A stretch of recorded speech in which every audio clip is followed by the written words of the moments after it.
ఈ రోజు ఫ్రెండ్ వాళ్ళ రూమ్ లో చికెన్ కర్రీ చేద్దామని ప్లాన్ వేసాం. ఈ రోజు మన చెఫ్ వచ్చేసి వినయ్ గాడు.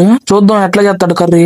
ఇంకా కర్రీలోకి రైస్ పెట్టేశాడు మనోడు. ఇంకా చికెన్ కర్రీలో చికెన్ కావాలని చికెన్ షాప్ కి వెళ్ళాం. ఇంకా మంచిగా చికెన్ కొట్టించి చికెన్ కర్రీలో కావాల్సిన సామాన్లు తీసుకున్నాం. ఇంకా లాస్ట్ లో కొత్తిమీర తీసుకుని వస్తాం మన రోలేస్ గాడు.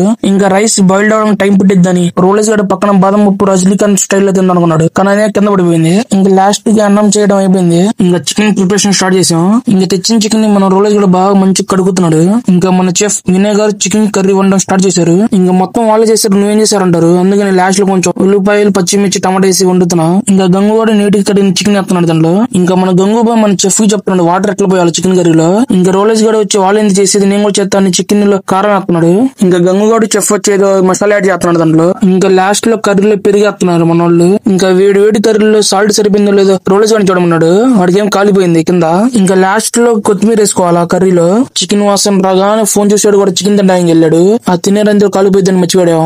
ఇంకా గంగు కూడా చెఫ్ కూడా ప్లేట్ లో పెట్టక ముందు ప్లేట్లు పెట్టి తినేస్తున్నారు. ఇంకా లాస్ట్ లో జీడిపప్పు వేసి ఫినిష్ చేసేసాం కర్రీ. ఇంకా ఎలాగోలో చికెన్ కర్రీ అండ్ రైస్ అయితే చేసేసాం. ఇంకా రోలేజ్ గాడు వినయ్ కూడా అందరికి ప్లేట్లు పెట్టేస్తున్నారు. ఒకసారి తిని చూద్దాం ఎట్లా ఉందో. ఇంకా మన వాళ్ళని అడుగుదాం ఎట్లా ఉందో కర్రీ. ఎట్లా ఉంది ఎట్లా ఉంది. బాగుంది గురు సాப்பிడే. ఇంకా కర్రీ అయితే మామూలుగా లేదు. నేను అనుకోలేదు ఇంత బాగా చేస్తాడు అన్నాడు. కానీ ఈ మాటకి ఆ మాట ఫ్రెండ్స్ ఇట్లా వండుకుని తినడం మామూలుగా లేదు. ఇంకా ఇంతసేపు చూస్తే కన్నా సబ్స్క్రైబ్ ఫాలో చేసుకోవచ్చు కదా.